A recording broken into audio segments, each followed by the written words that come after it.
Olá, é um prazer estar aqui com vocês, compartilhando essa mensagem. Para você que está seguindo aí no Circuito Bíblico, nós estamos na semana 29, que cobre o capítulo 31 a 54 de Isaías. Eu vou começar lendo hoje do capítulo 31, o versículo 1. Então, quero convidar você, pega sua Bíblia, seu aplicativo e segue comigo para nós estarmos lendo junto essa mensagem, que falou muito ao meu coração. Isaías 31, versículo 1. Ai dos que descem ao Egito em busca de ajuda, que contam com cavalos. Eles confiam na multidão dos seus carros e na grande força dos seus cavaleiros, mas não olham para o Santo de Israel, nem buscam a ajuda que vem do Senhor. Contudo, ele também é sábio e pode trazer a desgraça. Ele não volta atrás em suas palavras. Ele se levantará contra a casa dos perversos, contra quem ajuda os maus. Mas os egípcios são homens, e não Deus. Seus cavalos são carne, e não espírito.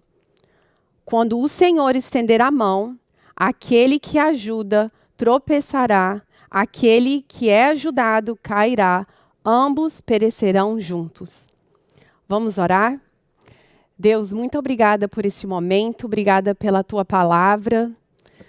Deus, eu te peço que essa mensagem penetre o nosso coração, que o Senhor fale conosco, que essa palavra não seja somente para nos informar, mas para nos transformar. Que eu seja usada para falar tudo que o Senhor tem para falar como instrumento. Eu oro e peço em nome de Jesus. Amém. Então vamos falar um pouquinho do background, do que está acontecendo aqui nessa época. Houve uma guerra civil e o povo judeu estava dividido entre o norte e o sul. Um pouco parecido com o que aconteceu aqui nos Estados Unidos. O norte se chamava Israel e o sul Judá, e a capital era Jerusalém. O norte tinha sido tomado pelo império da Síria. E eles eram muito cruel. O império assírio chegava e dominava o lugar. Eles matavam as crianças, estrupavam as mulheres e levavam os homens cativos. Eles eram conhecidos por ser assim, por ser cruel. E eles estavam tomando conta de toda a região. Isaías aqui está alertando ao povo do sul agora. Ele está alertando para voltar para Deus, para não acontecer com eles o que está acontecendo no norte. Então, desde o início de Isaías, a gente vê que o profeta Isaías está dando essa alerta. Ele está falando para as pessoas: acordem, voltem, olha o que está acontecendo com seus irmãos lá no norte. Essa é a mensagem de Isaías. Isaías profetizou o reinado de 4 reis. E hoje nós vamos falar especificamente de Ezequias, que foi o que ele também profetizou. Ezequias foi um rei bom comparado com os outros. Ele começou o seu reinado com 25 anos e reinou por 29 anos. E ele tinha convicção. Comparado com os reis anteriores, ele foi um bom rei. Ele foi diferente do seu pai. O pai dele pagava os assírios para não invadir. Ele tinha convicção que Deus que ia proteger ele. Ele não precisaria de pagar o rei assírio. E Ezequias, ele chegou a destruir a idolatria que tinha ali. A gente vê que ele abre o templo que tinha sido fechado. Ele também traz de volta os sacerdotes, os levitas, o dízimo. Ele traz de volta as festas que eles tinham. Ele realmente queria honrar a Deus e ele acreditava e queria seguir a Deus. Ele tinha convicção. Em Crônicas, 2 Crônicas 31, 21, diz: em tudo que prendeu no serviço do templo de Deus e na obediência à lei e aos seus mandamentos, ele buscou o seu Deus e trabalhou de todo o coração, por isso prosperou. Então aqui Ezequias, a gente vê que ele é um homem que estava prosperando, que amava a Deus, que estava querendo trazer o povo de volta para Deus. Porém, o povo império, esse império assírio, ele era tão cruel, ele começa a tomar conta da cidade. Ele começa a chegar muito perto de Ezequias.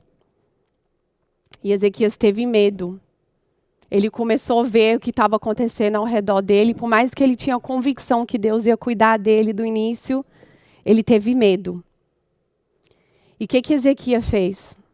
Ele pagou os egípcios para lutar por ele. Em vez de ele correr para Deus, ele foi atrás do Egito como a solução dele.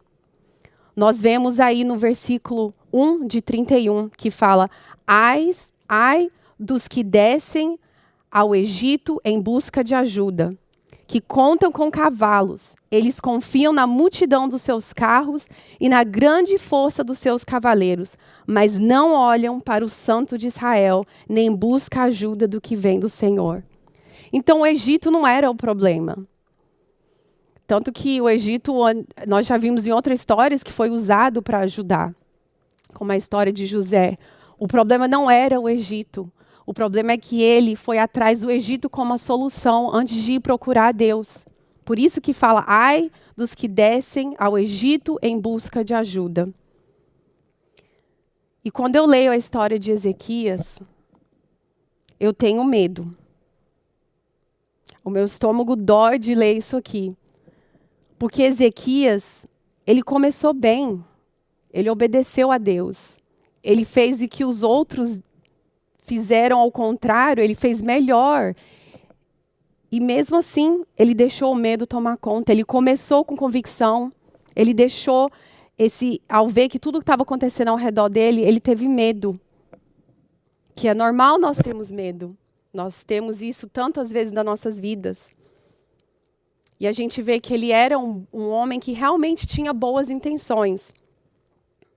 Mas essas boas intenções, o que nós estamos vendo aqui, que boas intenções não têm sentido se não forem seguidas por boas ações. Nós, às vezes, temos essa convicção, temos essa boa intenção de querer fazer o certo, mas ela tem que ser seguida com boa ação. E quando eu olho essa história aqui, eu penso, será que muito de nós talvez ia fazer a mesma coisa? Ia começar com boa convicção, com boa intenção, mas vai atrás do Egito. Corre atrás do Egito primeiro, em vez de Deus para ajudar. E o que aconteceu? Os egípcios foram massacrados pelos assírios. Porque muitas vezes Deus vai tirar o que está debaixo ali de nós, que nós estamos achando que é a nossa confiança, que é o que vai nos sustentar. E Deus tira isso de baixo para nós realmente chegarmos no lugar onde nós confiamos nele. E nós fazemos isso, não é verdade? Muitas vezes confiamos em todas as outras coisas, buscamos a médicos, nós buscamos a tecnologia, nós buscamos em salário, em status, todas as coisas que primeiro nós devíamos ter buscado em Deus. E nós vemos aqui que eles correram para o Egito, mas o Egito não ajudou eles. E é uma pena.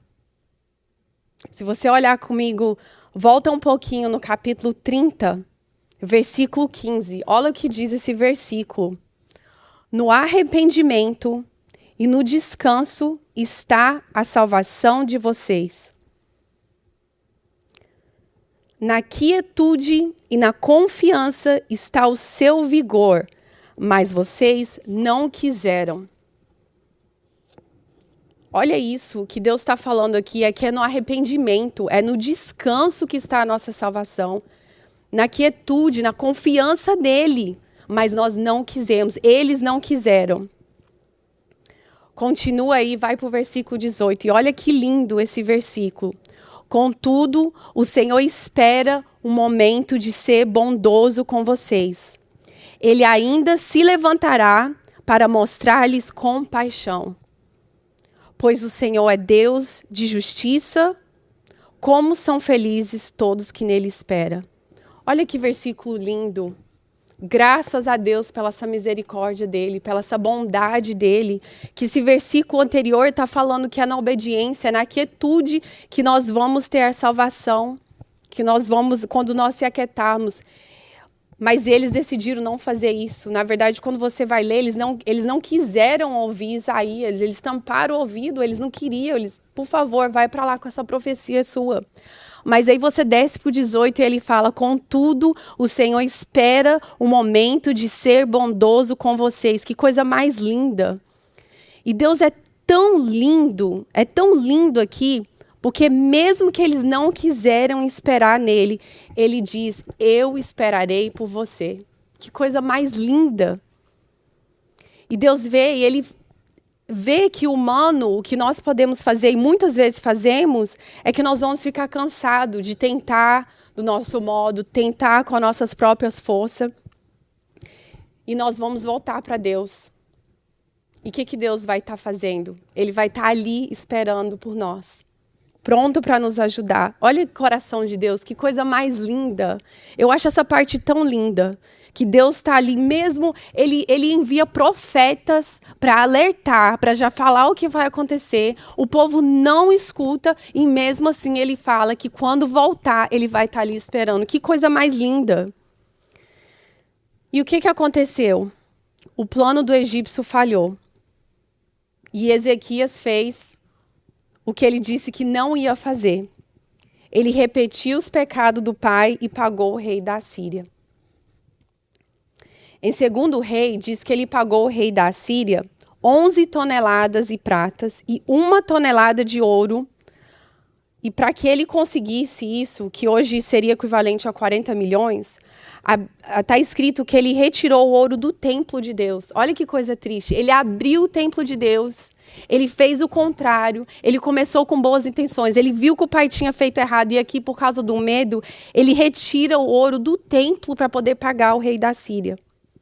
Ele paga esse valor enorme, mas mesmo assim não funcionou. A Bíblia fala que eles insultaram ele, eles pagam ele, mas mesmo assim eles insultaram ele e eles debocharam de Deus. E finalmente, Ezequias fez o que ele já devia ter feito bem antes. Ele aquietou, ele viu que não tinha mais o que fazer, o povo estava em cima dele, falando, você não pagou? Você não já consertou o problema? E ele viu que não, ele não tinha consertado, ele tinha lutado com as próprias forças, mas ele não tinha consertado o problema. E ali, quando ele se aquieta, ele pede socorro a Deus. Agora pula lá para Isaías 37. Abre em Isaías 37 e vai no versículo 14, que vai mostrar o que Ezequias fez. Ezequias recebeu a carta das mãos dos mensageiros e a leu. Então, subiu ao templo do Senhor, apresentou diante do Senhor e orou. Senhor dos exércitos, Deus de Israel, cujo trono está entre os querubins. Só tu és Deus sobre todos os reinos da terra. Olha aí, agora ele vendo que só ele é rei sobre todos os reinos da terra. Aqui ele entendeu que ele foi atrás do Egito, ele pagou o assírio, mas o verdadeiro Deus sobre todos os reinos é o nosso Deus. Tu fizeste os céus e a terra. Dá ouvido, Senhor, e ouve. Abre os teus olhos, Senhor, e vê.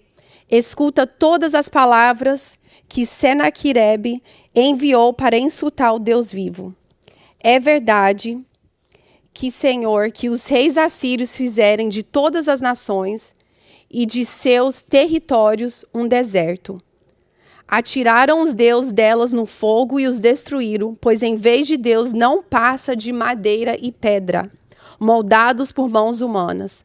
Agora, Senhor, nosso Deus, salva-nos das mãos dele, para que todos os reinos da terra saiba que só tu, Senhor, és Deus.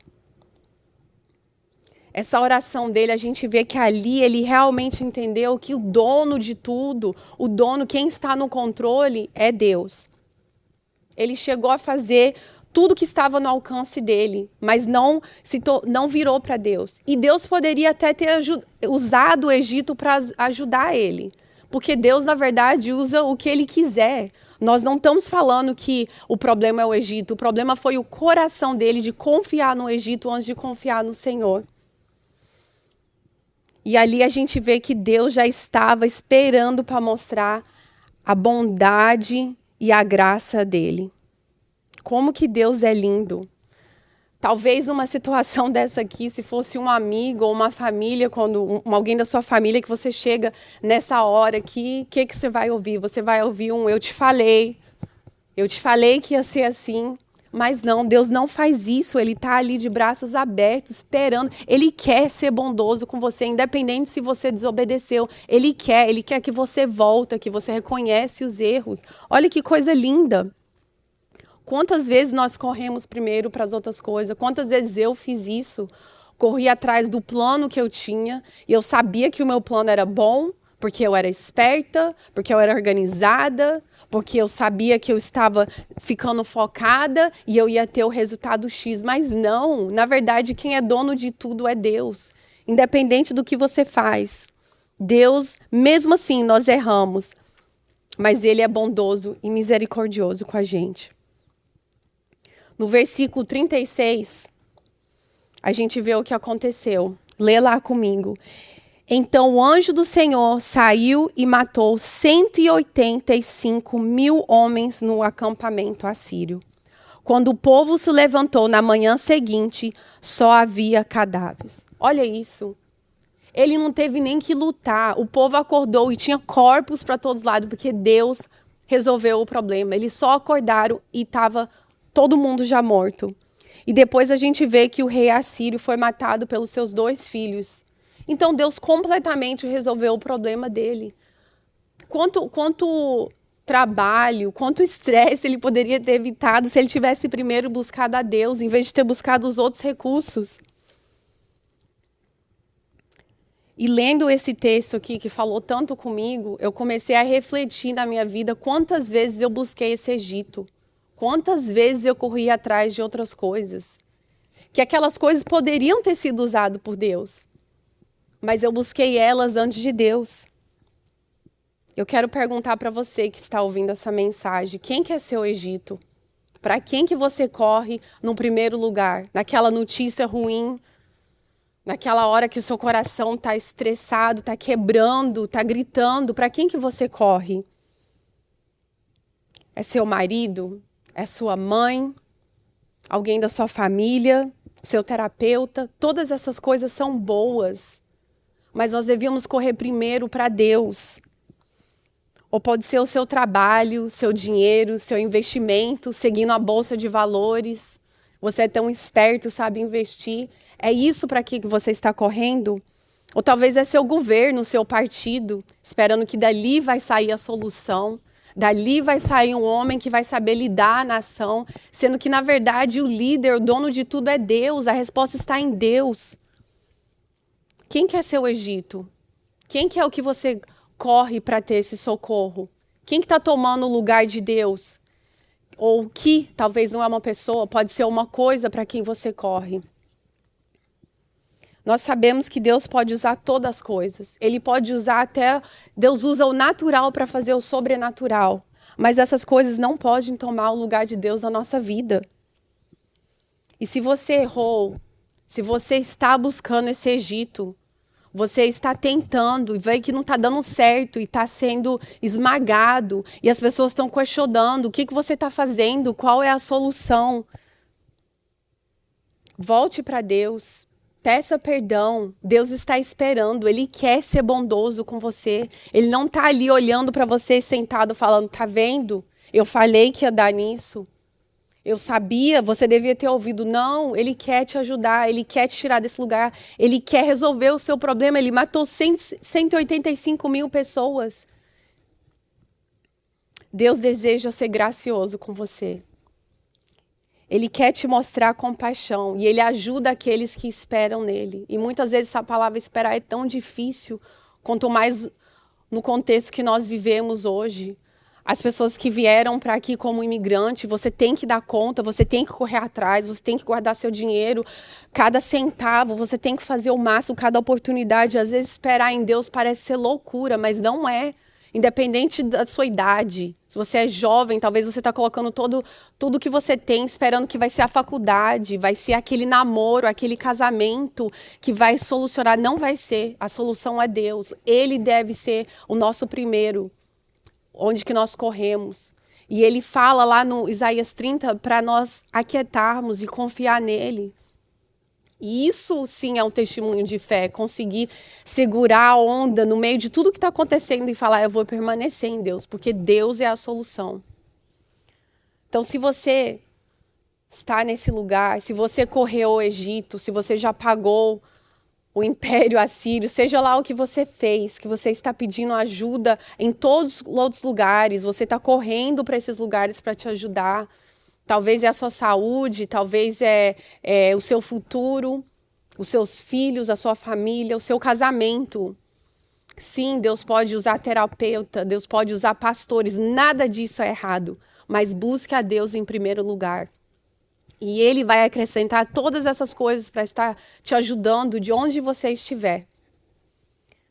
Se você está nesse lugar hoje, eu quero te convidar a orar comigo hoje. Eu com certeza já estive nesse lugar e é uma coisa que nós sempre temos que voltar e lembrar que o nosso socorro vem dele. Faz essa oração comigo. Quero te convidar a orar comigo para que Deus seja voltando a ser a nossa primeira opção. Vamos orar? Senhor Deus, Pai, nos perdoa por tantas vezes buscarmos primeiro o Egito. Tantas vezes começar com boas intenções, Senhor, mas não seguir com boas ações. Nós começamos bem, Senhor, mas às vezes o que acontece ao nosso redor, o que vai nos esmagando, nós voltamos atrás e não fazemos o que queríamos fazer, nós não buscamos a Deus, nós não colocamos a nossa confiança totalmente em Ti. Pai, nos perdoa. Nós estamos aqui agora reconhecendo que o Senhor é um Deus de amor, um Deus de bondade, um Deus que perdoa. E o Senhor está esperando para nos perdoar e para nos ajudar. O Senhor é um Deus bondoso, gracioso. Deus nos perdoa e nos ajuda. Que o Senhor traga isso em mente, essa mensagem. Que nós não vamos buscar, em nome de Jesus, nós não vamos buscar o Egito em primeiro lugar. Nós vamos buscar a Deus e saber que confiando nele, esperando nele, vai estar a resposta. Ajuda-nos, Senhor, independente da nossa caminhada, independente se estamos começando hoje ou se já somos crentes já há 30 anos. Deus, tenha misericórdia e que nós podemos reconhecer que o Senhor é o Senhor, sempre foi, sempre será, das nossas vidas, do nosso futuro. O nosso futuro não está nas mãos de mais ninguém ou de qualquer coisa. O nosso futuro está nas tuas mãos e só o Senhor tem poder sobre todas as coisas. Obrigada, Pai, por ser um Deus tão bom, tão misericordioso. Esse Deus de amor que se alegra em ser bom conosco. Obrigada, Deus. Obrigada que o Senhor não desiste de ser bom. Obrigada, Deus. Essa é a nossa oração que nós pedimos em nome de Jesus. Amém. Muito obrigada.